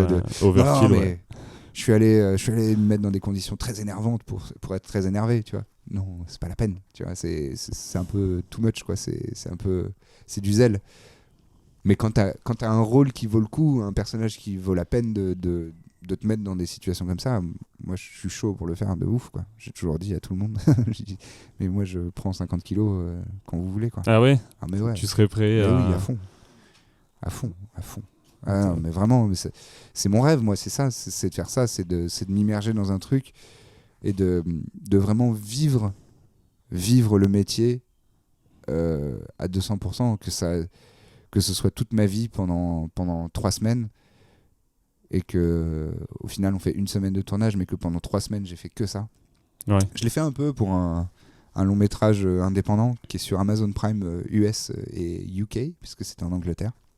Ah oui ? Ouais. Bon, c'est un film vraiment indépendant, donc c'est petit moyen et tout, c'est de la SF, c'est bancal, il y a des trucs qui sont pas, tout n'est pas parfait du tout. Okay. Mais au moins j'ai eu l'occasion de jouer un personnage qui me ressemblait un peu, mais pas que. Et tu vois, j'avais les cheveux un peu moins longs que là, parce que là je les ai vraiment trop longs. Mais j'avais les cheveux assez longs et je les ai rasés pendant le tournage, genre pour faire 2 périodes différentes dans le film. Okay. Et c'est ce genre de truc. Et j'ai fait un peu de préparation physique, beaucoup d'abdos, beaucoup de machin. Je faisais, tu vois, pour essayer d'être un petit peu plus balèze que je le suis naturellement. Et tu vois, ce genre de truc. Et bon, c'était un peu intermédiaire parce que il y avait pas une grosse production, ça me payait pas mon loyer et tout ça, donc j'avais pas énormément de temps à consacrer à ça, mais j'ai essayé de le faire au maximum et c'était génial. Enfin, tu vois, c'est ce genre de truc. Moi, j'adore faire ça, quoi. J'adorerais passer d'un rôle à un autre et que ce soit que des trucs hyper qui te vraiment demandent... de s'immerger à fond dans le personnage. Ouais, c'est charmé.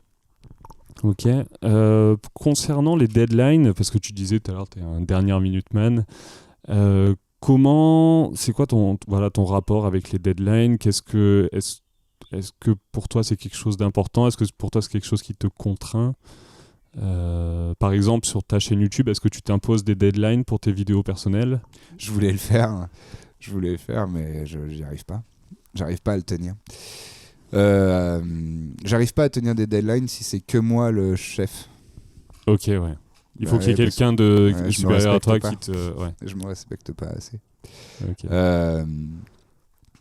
Quand c'est des deadlines pro, là franchement j'avais du mal avant.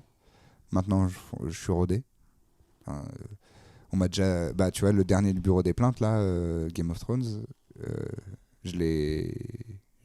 on l'a vraiment créé en 3 semaines, quoi. C'est-à-dire que 3 semaines avant qu'il sorte, il n'existait pas. Ouais, du tout. Même pas dans ta tête ou dans le... Et c'est Anis Rally qui est directeur d'écriture de Golden maintenant, qui m'a envoyé un message sur Insta. Il m'a dit tu serais chaud. J'ai dit ok. Il me dit on a une réunion demain, tu peux nous avoir une V1. Je fais ok. Je l'ai écrite. Je l'ai écrite en 1 heure la V1. Okay. Et il y a 70% du sketch que vous avez vu sont sortis pendant cette heure-là. Donc tu vois.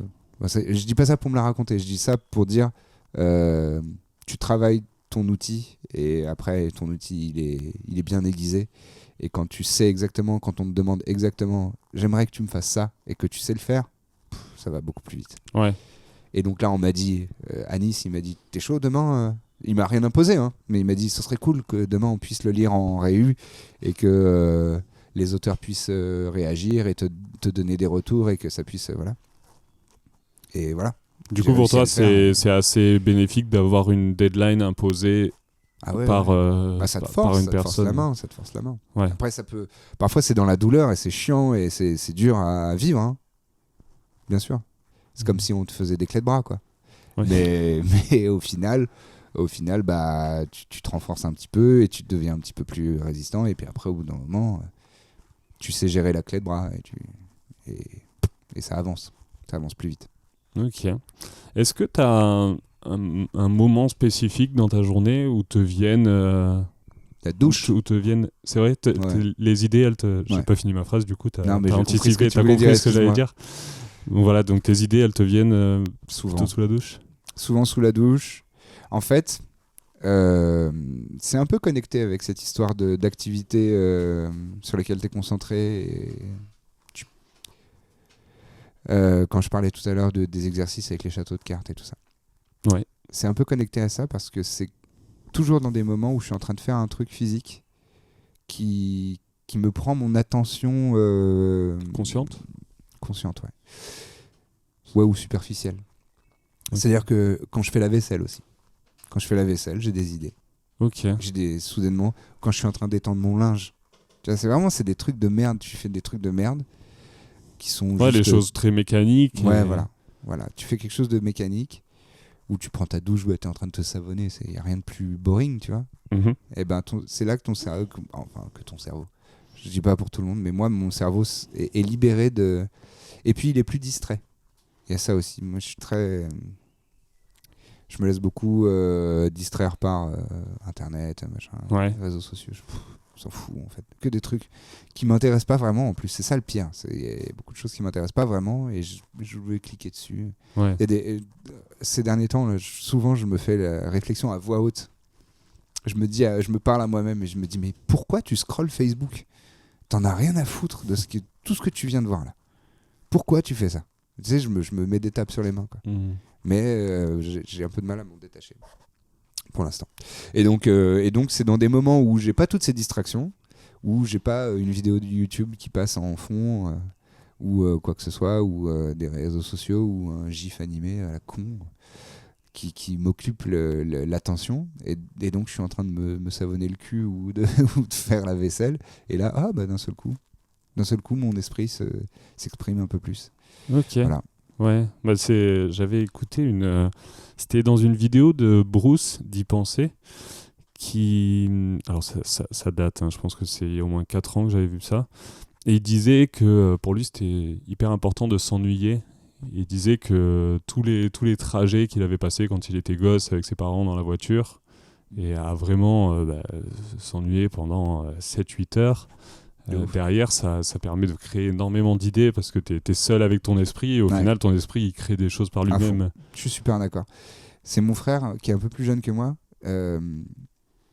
qui fait de la musique et lui, il est un peu triste d'avoir été complètement la première génération d'Internet.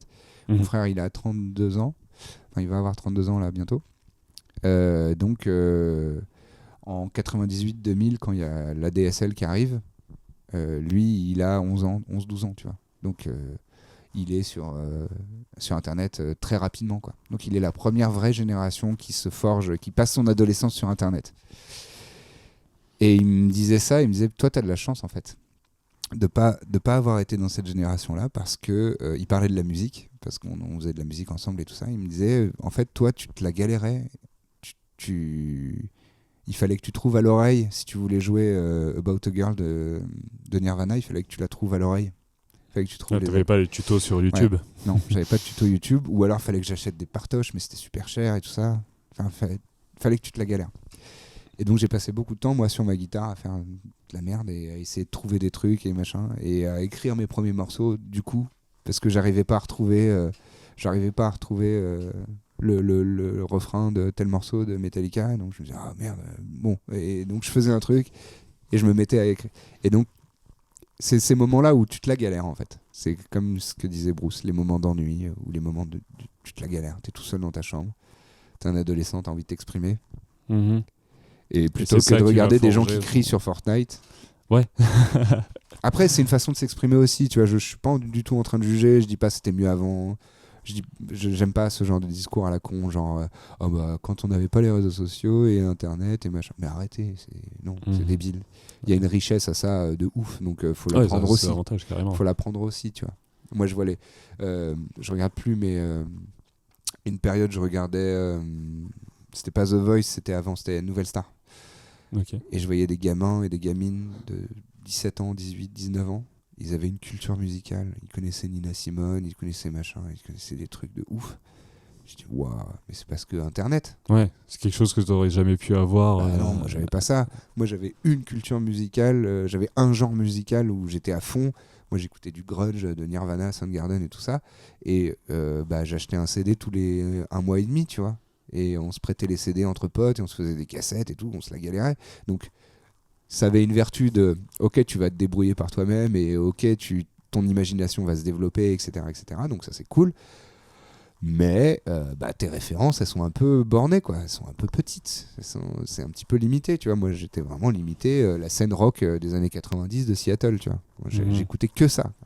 Et après, je me suis ouvert à d'autres trucs. Mais tu vois, les gamins d'aujourd'hui qui ont 16 ans, ils ont Spotify ou YouTube ou je sais pas quoi, ou Deezer.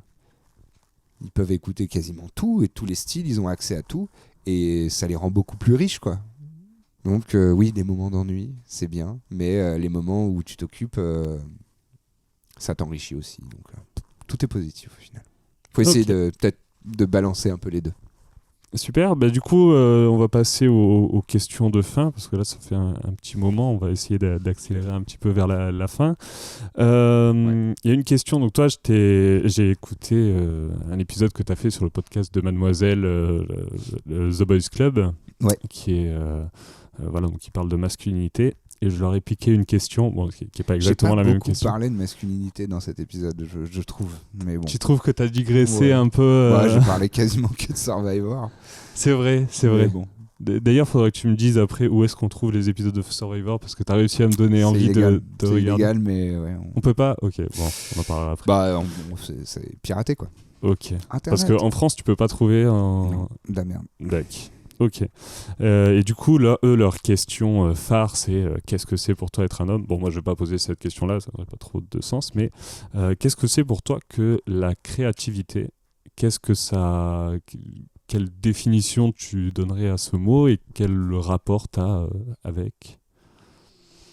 Wow, la vache, c'est plus dur que qu'est-ce que c'est d'être un homme. Ouais, surtout que j'ai pas prévenu. C'est vrai.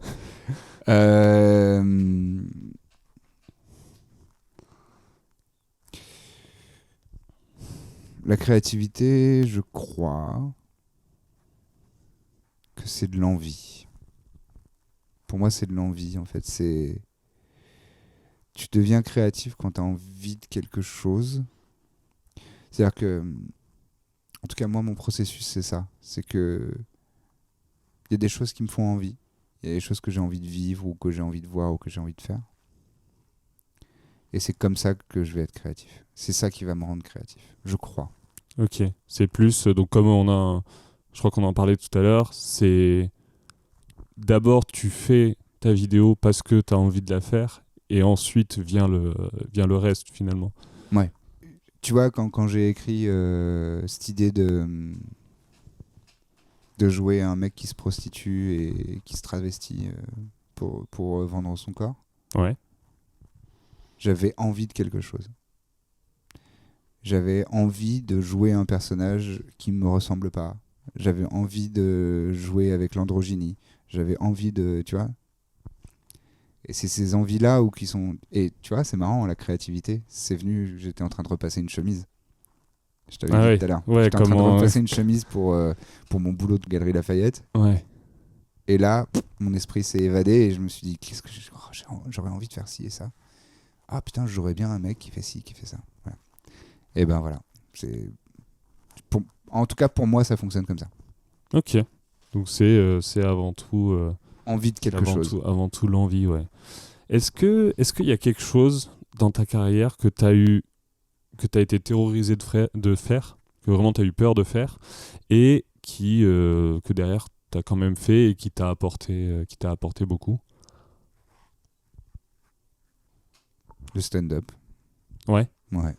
C'est vraiment quelque chose qui t'a te mettre devant les encore devant une les fois, c'était spectateurs? une envie, parce que je fréquentais des gens qui faisaient du stand-up, des gars, Seb Melia, Yacine, je les croisais, tu vois, parfois je passais un peu des bouts de soirée avec ces gens-là, Navo, Kairon, Boone Aymin. Voilà, j'étais pote avec pote plus ou moins proche, tu vois, mais au moins je les fréquentais. Et j'admirais, quoi. Je me disais, waouh, putain. Et ça me donnait envie. Je me disais, putain, mais. Et à chaque fois que je passais des soirées avec ces gars-là, à chaque fois, en rentrant à pied ou en métro, j'écrivais du stand-up dans ma tête, tu vois. J'étais là, ça pourrait être marrant de dire ça pourrait être marrant de faire ci, faire ça, faire ça. Et après, c'était terrorisant, parce que c'est le pire track. Le pire track. C'est vrai? Mais oui. Affronter la foule? Déjà, monter sur scène. C'est un gros track. Que tu fasses de la musique, que tu fasses du théâtre, que tu fasses du jonglage, j'en sais rien. Mais c'est un gros track parce que tu vas te soumettre au regard des gens et au jugement. Voilà. C'est des choses qui nous font très peur dans nos sociétés. Donc déjà, il y a ça. En plus, tu es tout seul. Et en plus, il faut que tu sois marrant. Et donc, tu sais très bien que si ça ne marche pas, tu vas le savoir instant. Et oui, parce que si personne rigole... T'es sur scène. Punchline. Personne ne rigole. Bon, c'est pas marrant. Tiens. Et donc, t'es foutu. Donc, c'est un track de ouf parce que tu l'anticipes, ça. Tu te dis, et si au moment où je dis ça, il n'y a aucun rire, il n'y a personne et les gens, tu vois, t'entends un gars qui tousse au fond de la salle. Aïe. Ouais. C'est dur. Et surtout... Et donc, c'est grosse chiasse. Ça, c'est la grosse chiasse. Mais ça m'a profité de ouf parce que moi, déjà, ça s'est plutôt bien passé, même si j'ai eu des moments horribles sur scène. J'ai eu des moments de bide. Enfin, pas de bide, mais de bide, mais aussi de bide agressif, tu vois, où tu sens que la salle t'aime pas du tout. Les gens te regardent en disant, mec, vraiment, tu te dégages. Il y a des moments comme ça. Mais ça te blinde de ouf. C'est-à-dire que l'aisance avec un micro ou sur scène ou en public, de parler devant des gens, t'as vécu le stand-up, c'est fou comme ça t'apprend, ça te fait gagner des niveaux et des niveaux d'XP incroyables dans ce domaine-là, quoi. Après, t'es à l'aise, quoi. Ouais, t'es ultra rodé après. Ouais, parce que t'as déjà fait des vannes en n'étant pas marrant devant des gens qui tout sautent. C'était blindé après. Donc tu parlais là des personnes que tu admirais dans le stand-up. C'est qui la personne que tu admires le plus pour sa créativité? Alors pas forcément dans le métier d'acteur ou de réalisateur, mais voilà, une personne que tu admires vraiment pour sa créativité. Putain, la vache, c'est dur. Je fais des questions un peu. C'est pas des questions pièges. Il y a pas de. Non, c'est pas de piège, mauvaise réponse. Non, il y a pas de mauvaise réponse, mais il y a des réponses meilleures que d'autres encore, et je suis sûr que je vais oublier. Enfin, faut faire une grosse introspection sur. Non, faut faire le catalogue des gens que j'admire et que je trouve vraiment fort ou forte. Ah la vache, c'est vraiment dur. Jordan Peele est très, c'est un humoriste à la base. Il faisait du stand-up, mais il faisait surtout des sketchs avec son acolyte qui s'appelle K-E-Y. Et ils avaient un show, un sketch show on appelle ça sur Comedy Central, je crois. Et c'était Key & Peele. Et ils ont fait des milliards de sketchs et ils sont trop forts, très créatifs, hyper intelligent, excellent acteur, et lui il est en train de partir dans le cinéma de genre maintenant.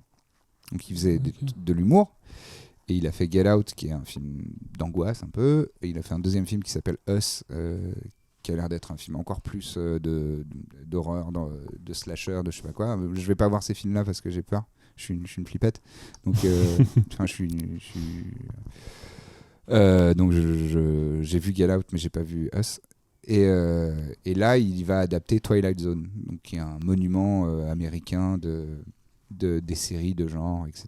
Donc Twilight Zone, c'est aux frontières du réel ou je sais plus quoi. Bon bref, j'en sais rien, c'est pas mon domaine. Mais bref, c'est un mec extrêmement créatif et qui a un vrai message et qui est un mec de son époque. C'est un noir américain qui prend de la place et qui dit je vais pas donner le premier rôle à un blanc parce que j'ai rien contre les blancs et je les aime bien, hein, mais j'ai déjà vu ce film-là 18 fois. Tu vois, un blanc dans ce rôle-là, je l'ai déjà vu 18 fois. Donc lui, un il noir va dans ce essayer, rôle-là, je l'ai vu 0 fois. Donc moi, je vais mettre en noir. Okay. C'est chambé, tu vois. Ouais, c'est carrément. admirable. C'est admirable, il y a des gens comme ça. Océan, tu vois, en France, il y a des gens comme... Je vais parler un petit peu des gens qui sont pas très visibles. Océan, c'est un homme trans qui fait de l'humour, qui fait des spectacles de stand-up, etc. Et là, qui va sortir un documentaire sur sa transition et sur le parcours que c'est d'être un homme trans et de changer son état civil et ce genre de choses. C'est très créatif et je trouve ça admirable parce qu'il a une énergie, il a une force. Vraiment, c'est impressionnant, quoi. Et il fait tout le temps des choses et je trouve ça super, quoi. Et en plus, je trouve que c'est humainement admirable en plus. C'est-à-dire que artistiquement, c'est intéressant, créativement, c'est impressionnant et c'est respect, quoi.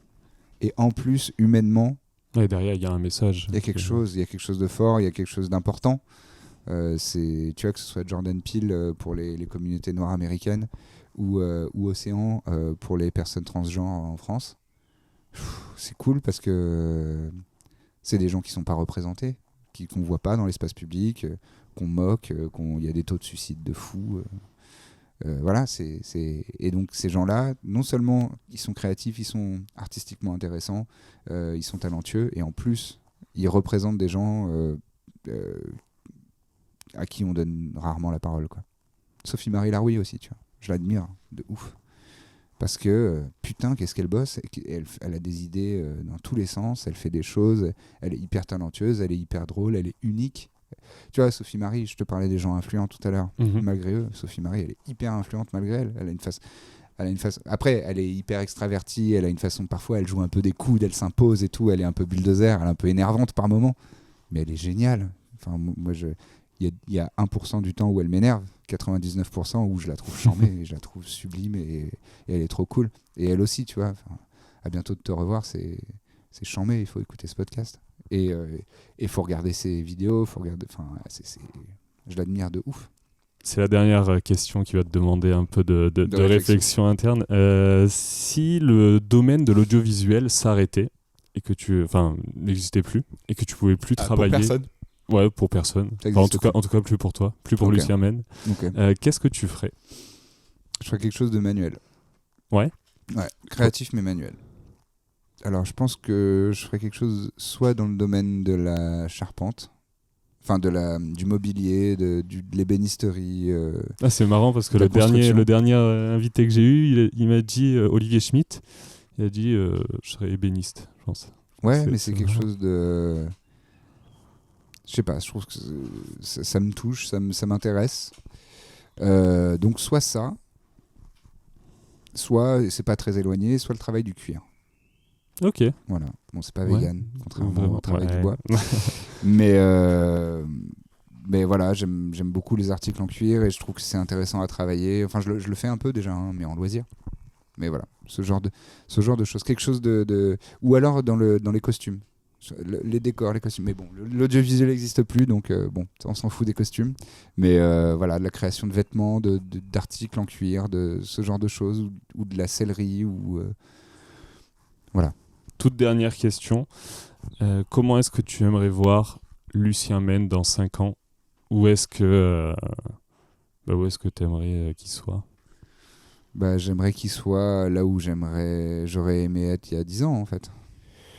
Mais j'aimerais être au cinéma, j'aimerais être dans des séries, j'aimerais sans pour autant délaisser YouTube, Internet et tout ça, parce que je trouve ça cool d'utiliser ce genre de médias et ça m'intéresse quand même et je trouve ça super. Mais j'aimerais jouer des personnages. J'aimerais bien jouer des rôles, quoi. jouer des rôles intéressants, le genre de rôle dont je te parlais tout à l'heure, tu vois, les trucs où tu peux t'immerger vraiment. Plutôt dans des longs métrages ? Ouais, des longs métrages. En fait, peu importe la forme, je m'en fous de ça. Je m'en fous de la forme. Juste avoir la possibilité d'avoir un personnage cohérent qui évolue. Donc que ce soit sur 2 heures de film ou sur 15 heures de série. Mais je voudrais avoir la possibilité de faire de travailler un personnage, de le construire vraiment, de m'imprégner dedans et de vraiment l'incarner, donc dans la peau, et que ça parte d'un point A et que ça arrive à un point B, C, D, Z. Parce que c'est sûr que quand tu fais une vidéo internet qui a un format de 5 minutes, 6 minutes cool, max, mais t'as pas l'occasion de faire ça. Tu peux difficilement... ton personnage, il doit être construit en 3 plans et t'as pas forcément le temps de le faire évoluer. Exactement. Et puis, déjà, tu le construis beaucoup moins, et puis tu le fais clairement, rarement évoluer, quoi. Enfin, il peut y avoir une petite évolution, mais c'est rapide, quoi. Ok. Voilà. Où est-ce que on peut envoyer les gens qui veulent en savoir plus sur toi, sur tes réseaux, enfin vers quel réseau tu les orienterais ? Je suis présent partout. Je pense que je suis plus actif et plus réactif sur Instagram. Lucien Men, tout simplement. Et sinon, YouTube, ma chaîne YouTube. Mm-hmm. Et d'ailleurs, sur ta chaîne YouTube, il y a dans les playlists les vidéos dans lesquelles t'es apparu j'ai qui fait sont une pas playlist. forcément... Je suis pas sûr qu'elle soit hyper à jour parce que il y en a quelques-unes qui sont pas hyper organisées, mais pas hyper studieux. Mais oui. Sur ma chaîne, il y a une playlist de mes vidéos qui sont aussi chez les autres. Donc chez Golden ou Amy LTR ou ce genre de gens. Ok, super. Merci beaucoup, Lucien. Merci à toi. Merci d'avoir écouté cet épisode jusqu'au bout, j'espère qu'il vous a plu. Si c'est le cas, comme d'habitude, n'hésitez pas à mettre un avis sur iTunes depuis votre smartphone ou sur Apple Podcast depuis votre PC. Si vous voulez voir ce que donne ma tête avec la chevelure de Lucien Men, c'est sur Instagram que ça se passe, @procréativité. Je partage des petits teasers comme ça avant les épisodes. Et n'oubliez pas de me dire quelle longueur d'épisode vous aimeriez avoir pour la suite. Et moi je vous dis à très bientôt pour un prochain épisode. Bye bye.